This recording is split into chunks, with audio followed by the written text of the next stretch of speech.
In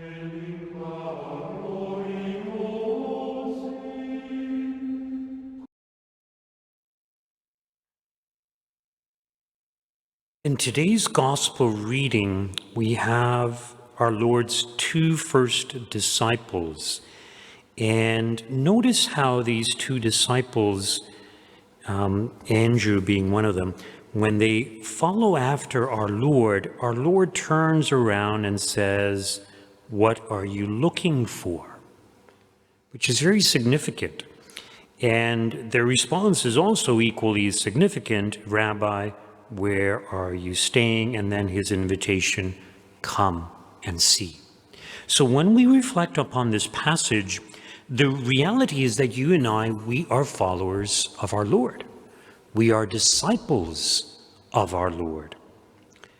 And so if our Lord were to look at us and to ask the question, "What are you looking for?"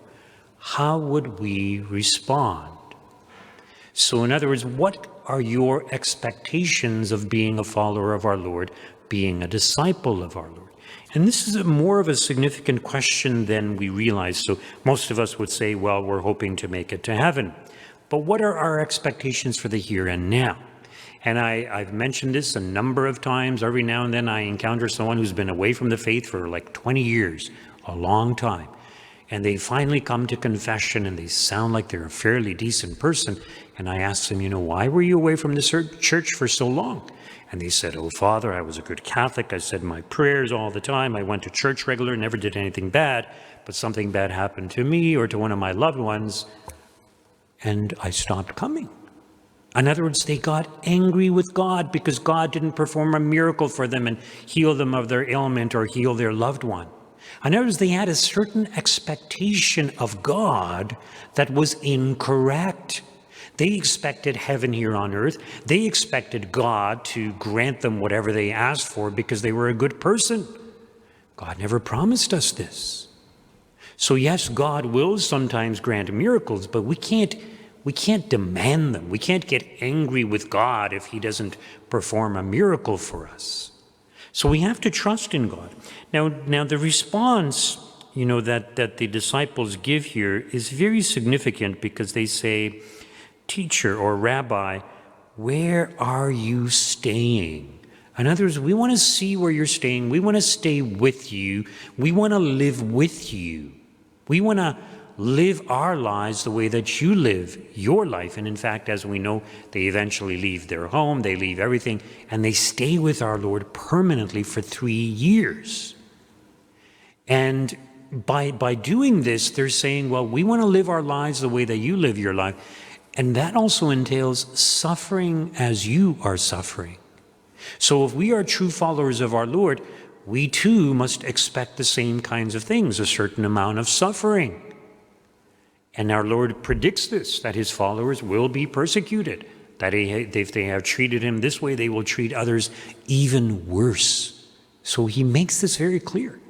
And he tells us, "Take up your cross and follow me." So our lives are full of crosses, full of sufferings. So our expectation is that God helps us through this life, that we have a good relationship with God, and hopefully, if we persevere, we make it to heaven for all eternity, and hopefully a high degree of glory in heaven.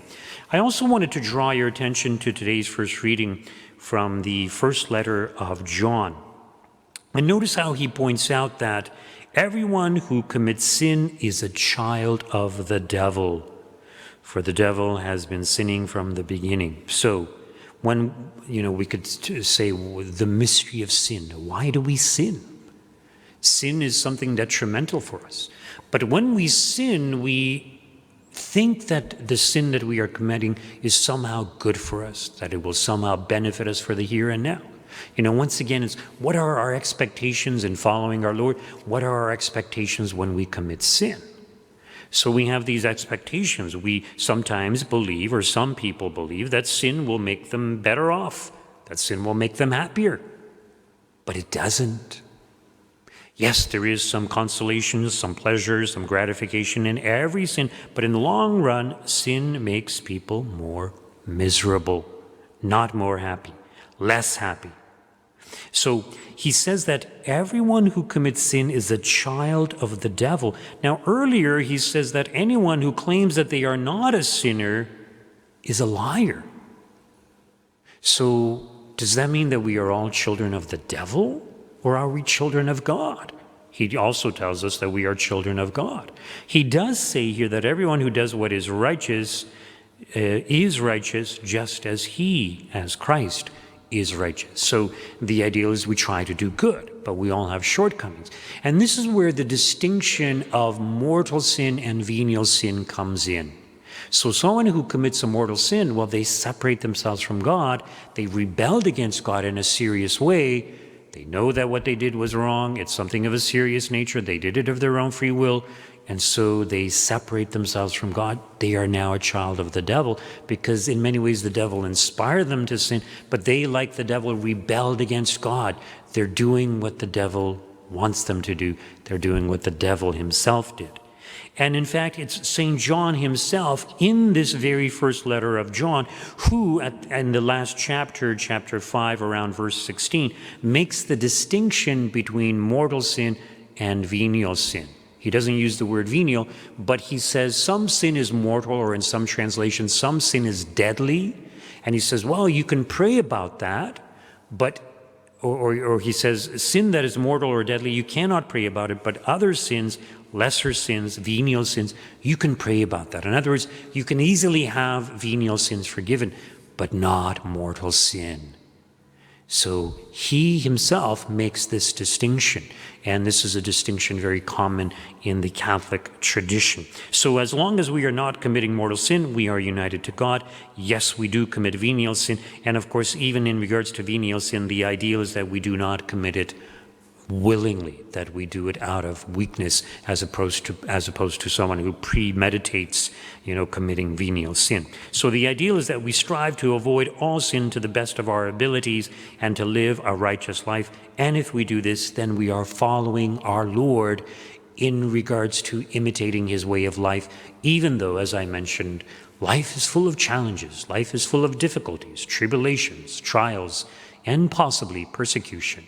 So let us do what we can to be the best disciples of our Lord.